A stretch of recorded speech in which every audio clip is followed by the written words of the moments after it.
Valentine. For me, Valentine is a celebration of hearts. Aside from birthday, of course, we have to celebrate the event of the hearts. Kasi this is the month of love.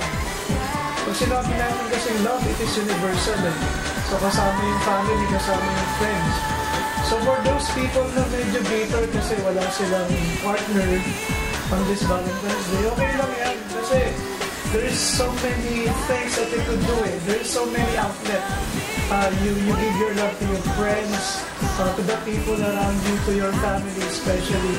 So that for me is a definition of the Valentine's Day.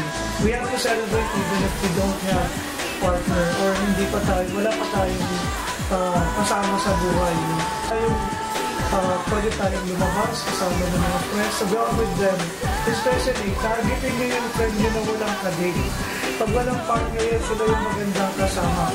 Importante kasi yung love na nararamdaman. That is very important. So that is my plan for this Valentine's Day. Thank you. Ano ba ang miss para sa akin? Para sa akin, wala. Normal na araw na. Yung iba lang kasi masyadong nilipicture para sinasabi niya. Wala silang nagmamahal sa kanila. Yung spending Valentine's Day ko, kasama yung pamilya. Kaya yung friends. Kasi, never kong tuloy na